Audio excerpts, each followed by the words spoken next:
The notification lit up Ryan's phone at exactly 9:47 p.m., and Emma watched his entire demeanor change. His jaw tightened, his fingers moved quickly across the screen, and then, most tellingly, he angled the phone away from her line of sight. "Everything okay?" Emma asked, trying to keep her voice casual as she set down her wineglass. They were supposed to be having a quiet evening at his apartment, watching some forgettable action movie she'd already lost interest in. "Yeah, just work stuff," Ryan muttered, his eyes still glued to the screen. The blue light cast shadows across his face, making him look almost like a stranger. Emma had been with Ryan for nearly 2 years. She knew his tells, the way he bit his lower lip when he was stressed, how his left eye twitched slightly when he was uncomfortable, the particular tone his voice took when he wasn't being entirely truthful. Right now, all three were happening simultaneously. "On a Friday night?" she pressed, moving closer to him on the couch. "That's pretty intense." Ryan finally looked up, and she saw something in his eyes she couldn't quite identify. Guilt? Fear? Excitement? "It's just my boss, Victoria. She wants to meet up tomorrow evening to discuss some sensitive matters about the company." "Tomorrow? Like Saturday?" Emma felt her stomach tighten. In 2 years, Ryan had never once had a weekend work meeting. He worked in corporate finance at Henderson and Associates, a mid-sized firm downtown. His schedule was predictable, almost boring in its consistency. "Yeah, I know it's weird timing," Ryan said quickly, pocketing his phone. "But apparently it can't wait." She suggested this Italian place, Marcello's, around 7. Marcello's. Emma knew that restaurant. It was romantic, intimate, the kind of place with candlelit tables tucked into private corners and a wine list that cost more than her monthly car payment. Not exactly standard business meeting territory. "Marcello's seems fancy for a work discussion," Emma said carefully, watching his reaction. Ryan shrugged, but she noticed how his shoulders remained tense. "Her choice, not mine. Look, it's not a big deal, Em. Victoria just wants to talk about some budget concerns privately, away from the office gossip mill." The way he said privately made something cold settle in Emma's chest. She wanted to believe him. Ryan had never given her a real reason to doubt him before. He was reliable, sometimes frustratingly predictable, and had always been transparent about his life. But tonight felt different. "You've never mentioned Victoria much," Emma observed. "What's she like?" "She's professional. Smart. She's been with the company for about 8 months now." Ryan's response came too quickly, too rehearsed. "Honestly, I barely know her outside of quarterly reviews and team meetings." Emma nodded slowly, but her mind was already racing. The rest of the evening passed in a blur of forced conversation and nervous glances. When Ryan kissed her goodnight at the door, his lips felt distracted, his mind clearly elsewhere. As Emma drove home through the rain-slicked streets, she made a decision that would change everything. Tomorrow evening she wouldn't be sitting at home wondering. She would be at Marcello's too. Emma barely slept that night. She lay in her bed, staring at the ceiling, running through every interaction with Ryan over the past few weeks, searching for clues she might have missed. Had he been more distant? Were there unexplained absences? Late-night calls he took in another room? By morning she'd convinced herself she was being paranoid. But by afternoon, doubt had crept back in with a vengeance. She sat at her laptop, coffee growing cold beside her, scrolling through Ryan's social media. His Instagram was mostly work events, hiking photos, pictures of them together. Nothing suspicious. His Facebook was similar, boring, wholesome, exactly what you'd expect. Then she remembered his LinkedIn. With slightly trembling fingers, Emma navigated to Ryan's profile and clicked through to Henderson and Associates company page. She scrolled through the employees until she found her, Victoria Hammond, Senior Vice President of Operations. Emma's breath caught. Victoria wasn't what she expected. The professional headshot showed a woman in her late 30s, stunning in a powerful way, sharp cheekbones, dark hair pulled back elegantly, eyes that seemed to look right through the camera. She had that polished, confident look of someone who commanded rooms without trying. Emma clicked on Victoria's profile. MBA from Wharton. Previous positions at 2 Fortune 500 companies. Divorced, based on a subtle relationship status change from 8 months ago. 8 months, exactly when Ryan said she'd joined Henderson and Associates. "Stop it," Emma whispered to herself. "You're being crazy." But she couldn't stop.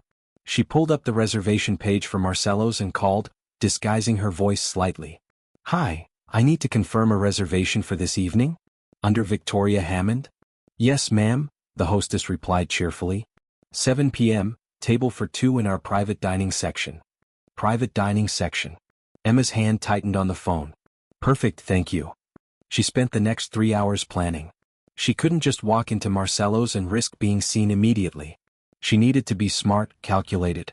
Emma pulled out clothes she'd never worn around Ryan, a sleek black dress different from her usual style and a wide-brimmed hat.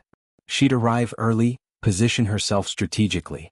At 5:30 p.m. Ryan texted, heading out soon. Probably won't be back until late. Love you. Emma stared at the message. Love you. 3 years ago, those words from him would have filled her with warmth. Now they felt like a question mark. Love you too. Hope the meeting goes well. She hit send, feeling like a fraud. By 6 p.m., Emma was parked 2 blocks from Marcello's, her heart hammering against her ribs. She'd applied makeup carefully, different from her usual look, more dramatic. If Ryan somehow spotted her, maybe he wouldn't recognize her immediately. The restaurant was exactly as she remembered from the one time her company had held a client dinner there, elegant, dimly lit, with soft jazz playing through hidden speakers. Emma slipped in at 6:45, approaching the hostess with her most confident smile. I'm meeting someone, but I'd love to wait at the bar first, Emma said smoothly. The hostess gestured toward the bar area, which, thank God, had a perfect sight line to the private dining section's entrance. Emma ordered a wine she didn't want and settled onto a stool, angling herself to watch the door. Her phone buzzed. Another text from Ryan, just got here. Wish me luck with these budget talks. Budget talks. At Marcello's. In the private dining section. With a beautiful, recently divorced boss. Emma's grip tightened on her wine glass. At 6:58 p.m., Victoria Hammond walked through the door, and Emma understood immediately why Ryan might have lied. Victoria was even more striking in person, wearing a navy dress that looked effortlessly expensive, moving with the confidence of someone used to being the most impressive person in any room. Then at 7:02 p.m. Ryan arrived. Emma watched him spot Victoria, watched how his face lit up in a way she hadn't seen in months. They didn't embrace, but there was an energy between them, something electric, intimate, exclusive. They disappeared into the private dining section, and Emma felt something break inside her chest. She'd been right to follow him. And God, how she wished she'd been wrong. Emma waited exactly 5 minutes before making her move. She couldn't see into the private dining area from the bar, but she noticed the restrooms were positioned near that section. If she timed it right, maybe she could catch a glimpse without being detected. Her hands trembled as she set down her wine glass and stood. The walk to the restroom felt endless, each step weighted with dread and desperate curiosity. As she approached, she heard voices, Ryan's distinct laugh, then a woman's lower, more controlled tone. The private dining section was separated by decorative wooden screens, designed to provide intimacy while maintaining the restaurant's open feel. Emma positioned herself near the restroom entrance, pretending to check her phone while her eyes tracked the gaps in the screen. Through a narrow opening, she could see their table. Ryan sat close to Victoria, closer than any professional meeting required. Victoria had her hand on the table near his, and as Emma watched, Ryan covered it briefly with his own. The gesture was quick, almost furtive, but unmistakable in its familiarity. Emma's vision blurred. She wanted to storm in there, to demand answers, to throw her wine in both their faces. But something held her back. Maybe pride, maybe fear of what she'd confirm, maybe just shock that paralyzed her muscles. Then Victoria leaned in, whispering something that made Ryan's expression turn serious. He pulled out his phone, and Emma saw him typing rapidly, occasionally glancing around as if checking whether anyone was watching. A waiter approached their table with menus, and Emma ducked into the restroom before she could be spotted. Inside, she gripped the marble sink, staring at her reflection. Her carefully applied makeup looked garish now, desperate. What was she doing? Spying on her boyfriend like some jealous cliché? But she wasn't wrong. She'd seen the way they touched, the intimacy in their body language. This wasn't about budget reviews or corporate politics.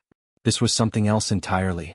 Emma pulled out her phone, her fingers hovering over Ryan's contact. She could call him right now, force him to explain while he was sitting there with Victoria. But what would that accomplish? He'd just deny everything, make her feel crazy for following him. No. She needed more evidence. She needed to understand what was really happening before she confronted him. Emma splashed cold water on her face, fixed her lipstick and returned to the bar. She ordered another wine, something stronger this time, and settled in to wait. If they were having an affair, they'd eventually reveal more. People in the throes of deception always did. 45 minutes passed. Emma watched 3 different couples get seated, watched servers glide past with elaborate dishes, watched the bartender polish glasses with rhythmic efficiency. She was on her third wine when movement in the private dining section caught her attention. A third person had joined Ryan and Victoria's table. Emma leaned forward, squinting through the dim lighting. The new arrival was a man, older, maybe 60, with silver hair and an expensive suit. He looked agitated, gesturing emphatically while Ryan and Victoria listened intently. This didn't fit the affair narrative Emma had constructed. Why would a romantic dinner include a third party? Unless this wasn't what she thought at all. Emma's mind raced through possibilities. A business associate? Another layer to whatever was happening? She watched Ryan pull out a manila folder from his bag, watched Victoria spread documents across the table, watched the silver-haired man examine them with growing alarm. The body language had shifted entirely. This didn't look romantic anymore. This looked conspiratorial, urgent, almost dangerous. Ryan glanced toward the main dining room, and for a heart-stopping moment, Emma thought he'd spotted her. She turned away quickly, focusing on her wine glass, praying the dim lighting and her altered appearance had kept her concealed. When she dared look back, the three of them were standing. Victoria placed cash on the table, too much for a meal that couldn't have been finished yet. They were leaving and not through the main entrance. Emma watched them slip through a side door, the one that led to the restaurant's back patio, and beyond that, the parking lot. Without thinking, she threw money on the bar and followed, keeping enough distance to remain unseen but close enough to track their movement. The night air hit her like a slap after the restaurant's warmth. Emma pressed herself against the building's brick exterior, watching the three figures huddle near a black Mercedes in the dimly lit parking lot. The silver-haired man was speaking rapidly, pointing at the documents Ryan held. Then Victoria did something that made Emma's breath catch. She pulled out her phone and began photographing the documents page by page, while the man kept watch. Whatever this was, it wasn't an affair. It was something bigger, something that had Ryan involved in activities that required secrecy, documentation, and witnesses. Emma's phone buzzed, making her jump. A text from her best friend Jess. "How's your Friday night?" Emma stared at the message, then at the scene unfolding 50 feet away. How could she explain this? How could she explain that her boyfriend's suspicious business dinner had turned into something that looked almost like espionage? The three figures separated, the silver-haired man driving away quickly, Victoria heading to her own car, and Ryan standing alone in the parking lot, looking at his phone with an expression Emma couldn't read from this distance. This was her chance. She could confront him now, demand to know what she'd just witnessed. But something told her to wait, to let this play out a little longer. Whatever Ryan was involved in, it was clearly something he felt he couldn't share with her. The question was, why? Emma didn't sleep Saturday night. She lay in bed, replaying every moment from Marcello's, the touching, the urgency, the mysterious third man, the photographed documents. By Sunday morning, she'd convinced herself of a dozen different scenarios, each more unsettling than the last. Was Ryan involved in corporate espionage? Was Victoria blackmailing him? Were they both whistleblowers? Or was the affair theory still possible, with the third man being some kind of accomplice or cover? At 10 a.m. Ryan texted, "Can I come over? Need to talk." Emma's stomach dropped. Need to talk. The four words that preceded every breakup, every confession, every relationship-ending bomb. She responded with a simple okay and spent the next hour pacing her apartment, rehearsing what she'd say. When Ryan arrived at 11:30, he looked exhausted. Dark circles shadowed his eyes, and his usually neat appearance was disheveled, shirt wrinkled, hair uncombed, the stubble of someone who'd forgotten to shave. "Hey," he said softly, stepping inside. The way he looked at her, with what seemed like guilt mixed with something else, maybe relief, made Emma's chest tighten. "Hey," she echoed, closing the door. They stood in her small entryway, the air thick with unspoken words. "Can we sit?" Ryan asked. Emma led him to the couch, the same place where they'd had countless comfortable evenings, where they'd talked about futures and dreams and the mundane details of daily life. Now it felt like foreign territory. Ryan began, then stopped. He ran his hands through his hair, a gesture of frustration she knew well. "I haven't been completely honest with you." There it was. The confirmation Emma had both expected and dreaded. She felt her body go rigid, preparing for impact. "Last night wasn't just about work," Ryan continued. "I mean it was, but not in the way I told you." "I know," Emma heard herself say. The words came out harder than she intended. Ryan's head snapped up. "What?" "I followed you." Emma stood, unable to sit still any longer. "I followed you to Marcello's. I saw you with Victoria. I saw how you touched her hand. I saw the third man join you. I saw you all leaving through the back, looking at documents in the parking lot like you were planning something. The color drained from Ryan's face. Emma, Just tell me the truth, she interrupted, her voice breaking. Are you having an affair with her? Is that what this is? Because if you are, just say it. Don't insult me with more lies. No. Ryan stood too, reaching for her hands. No, Emma, God no. It's not that at all. Then what? Emma pulled her hands away, wrapping her arms around herself. What could possibly require this much secrecy? Why lie to me about a business dinner, when you're clearly involved in something complicated and dangerous looking? Ryan sank back onto the couch, his head in his hands. For a long moment he was silent. Then, Henderson and Associates is Dirty M. The company I've worked for that I've been proud to represent, it's built on fraud. Emma felt the ground shift beneath her. What? Victoria discovered it about 2 months ago, Ryan explained, his voice hollow. Systemic financial manipulation. The senior partners have been cooking the books, inflating company assets, hiding losses. It's not just unethical, it's criminal. If it comes out, the company collapses, and hundreds of people lose their jobs and their retirement savings. Emma slowly sat down beside him, her anger transforming into confusion. And Victoria told you? She needed help. She couldn't do it alone. The senior partners are powerful, connected. She needed someone in finance who could access the right files, who could document everything without raising suspicion. Ryan looked at her with exhausted, pleading eyes. That third man you saw? That was Thomas Brennan. He's an investigative journalist with the Financial Times. We're giving him everything, evidence, documentation, testimony. Emma's mind spun. Why didn't you tell me? Because it's dangerous, Ryan said quietly. These aren't just corrupt accountants, Em. These are people with resources, with connections to lawyers who can bury whistleblowers in litigation. Victoria's been threatened. Her car was vandalized last week. Someone broke into her apartment. Oh my God, Emma whispered. I didn't want you involved. If something happened to you because of my choice to do the right thing. Ryan's voice cracked. I couldn't live with that. So I lied. I made up the business dinner story. I've been lying for weeks about late nights and weekend work. Emma sat in stunned silence. Everything she'd assumed, the affair, the betrayal, the intimacy she'd witnessed, suddenly looked different through this new lens. The hand touching wasn't romantic. It was reassurance between two people taking on something terrifying. The urgency wasn't passion. It was fear and determination. You should have told me, Emma finally said. You should have trusted me enough to tell me. I know. Ryan took her hand, and this time she didn't pull away. I know, and I'm sorry.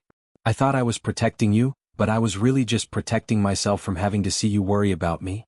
Emma looked at him, really looked at him, and saw not the potential cheater she'd imagined, but the man she'd fallen in love with. Flawed, yes. Misguided in his protective instincts, absolutely. But fundamentally good, trying to do something courageous despite the risk. What happens now? Emma asked. Ryan squeezed her hand. Thomas publishes the story next week. Victoria and I have already given statements to federal regulators. When it breaks, there will be investigations, probably trials. I'll likely lose my job. Victoria definitely will. And you're okay with that? Ryan met her eyes. 63 people work at Henderson and Associates, M. 63 people who have families, mortgages, kids in college. If this fraud gets discovered by regulators without us coming forward first, the penalties will be worse. The company gets shut down overnight. Everyone loses everything. But if we control the narrative, if we give evidence of who's really responsible, maybe, the innocent employees get protected. Emma felt tears sliding down her cheeks. You're trying to save people's jobs. I'm trying not to be complicit, Ryan corrected softly. I've been signing off on financial reports for months without really examining them. I was lazy, trusting, and that trust made me part of the problem. This is me trying to be part of the solution. Emma pulled him close, wrapping her arms around him tightly. I'm sorry I doubted you. I'm sorry I thought.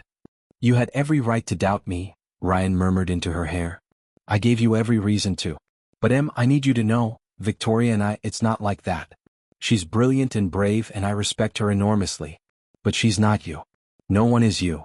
They held each other in Emma's apartment as Sunday morning light filtered through the windows, and Emma realized how close she'd come to destroying something precious based on assumptions and fear. I want to help, Emma said finally, pulling back to look at him. Whatever happens next, I want to be part of it. Ryan's eyes widened. It's going to get messy. I don't care, Emma interrupted firmly. You don't get to protect me by pushing me away. We're in this together now. That's what love means, Ryan.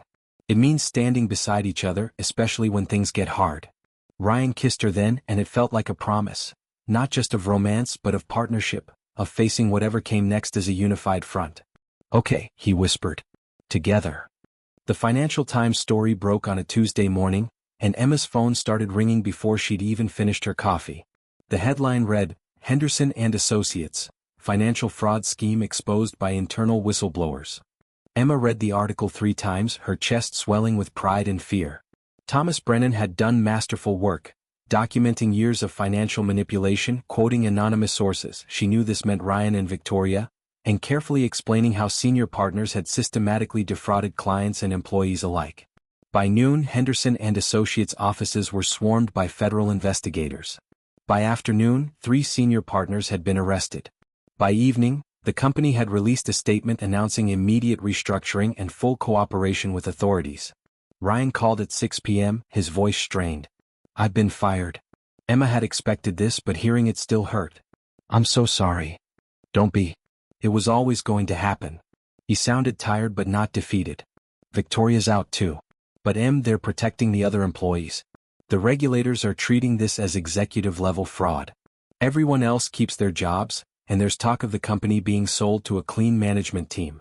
You did it, Emma said softly. You actually saved them. We did it. Victoria, Thomas, me, and you for not leaving me when you had every reason to. The weeks that followed were chaos. Ryan and Victoria were subpoenaed to testify. Media outlets requested interviews. Former colleagues called, some supportive, some furious at the whistleblowers who destroyed the company. Emma watched Ryan navigate it all with a quiet dignity that made her fall in love with him all over again. 3 months later, Emma found herself at an unfamiliar restaurant, not Marcello's but somewhere similar, sitting across from Victoria Hammond. Ryan had suggested they finally meet properly, without secrets or suspicions. I owe you an apology, Victoria said over wine, her professional demeanor softened by genuine warmth. I asked Ryan to keep our investigation secret. I knew it would strain his personal life, but I convinced him it was necessary for safety. That was unfair to both of you. Emma studied the woman she'd once imagined as a romantic rival. Up close, Victoria looked less intimidating, more human, tired in the way people get when they've fought hard battles. You were trying to protect people, Emma replied. I understand that now. Still, Victoria continued, relationships require trust. I compromised that and I'm sorry. They talked for 2 hours, about the investigation, about the trials to come, about Victoria's plans to start a consulting firm helping other companies identify fraud. By the end of the evening, Emma understood why Ryan respected her so much. Victoria wasn't a threat, she was an ally, a reminder that courage came in many forms. 6 months after the story broke, Henderson and Associates had been acquired by a reputable firm. All non-executive employees had been rehired with back pay. The senior partners who'd orchestrated the fraud were facing federal charges. And Ryan had accepted a position with the new management, not in finance but in ethics compliance. It's fitting, he told Emma one evening as they cooked dinner together in his apartment. I get to make sure what happened never happens again. Emma watched him chop vegetables with the methodical precision he brought to everything, and she thought about that Friday night months ago when her world had seemed to be crumbling. She'd thought she was catching him in betrayal. Instead, she'd caught him in an act of integrity that had cost him professionally but defined him morally. I have something to tell you, Emma said, setting down her wine glass. Ryan looked up, a flicker of concern crossing his face, old habits from months of keeping secrets. Nothing bad, Emma quickly assured him. Actually, something good. I've been offered a promotion at work. It's a big role, more responsibility, but also, it requires relocation. To Seattle. The knife stilled in Ryan's hand. Seattle. I know. It's across the country. It's terrible timing after everything we've been through. And I don't have to take it. Take it, Ryan interrupted. Emma blinked. What? Ryan set down the knife, crossing to her, taking her hands in his. You've stood by me through one of the hardest periods of my life. You've been patient and supportive and brave. Now it's my turn. If this opportunity is what you want, take it. We'll figure out the rest. But your new job is just a job. You're my life. Ryan pulled her close. Besides, I've heard Seattle has a pretty robust financial sector. Maybe they need someone with ethics compliance experience and a proven track record of not tolerating corruption. Emma laughed, the sound catching in her throat. You'd move with me? I'd follow you anywhere, Ryan said simply. That's what love means, remember? Standing beside each other, especially when things get hard. Emma recognized her own words from months ago, coming back to her as a promise fulfilled. She kissed him, tasting wine and possibility and the future they were building together. So, Ryan murmured against her lips, when do we leave for Seattle? 3 months, Emma replied. Think we can pack up our lives in 3 months? Ryan grinned, that genuine, unguarded smile she'd fallen in love with years ago. After the year we've had? 3 months sounds easy. They finished cooking dinner together, talking about Seattle apartments and job prospects and the adventure ahead. Outside, the city lights flickered against the darkening sky. And Emma thought about assumptions. How quickly we make them, how wrong they can be, how sometimes what looks like betrayal is actually the opposite. She'd followed Ryan to Marcello's expecting to catch him destroying their relationship. Instead, she'd witnessed him risking everything to protect innocent people. She'd assumed the worst and discovered the best. She'd prepared for an ending and found a new beginning. Sometimes, Emma realized the most important thing isn't trusting your instincts. It's knowing when to question them, when to look deeper, when to choose faith over fear. She'd almost lost Ryan by jumping to conclusions. But she'd found him again by choosing to listen, to understand, to stand beside him when it mattered most. That, she thought as they sat down to eat, was the real story. Not the dramatic revelation at Marcello's, but the quiet choice to stay, to trust, to love someone even when, especially when, the truth was more complicated than it first appeared. Ryan caught her smiling and raised his glass. What are you thinking about? Emma clinked her glass against his. About how wrong I was. And how right we are. I'll drink to that, Ryan said, and they did, 2 people who'd survived suspicion and secrets and come out stronger, ready to face whatever came next together.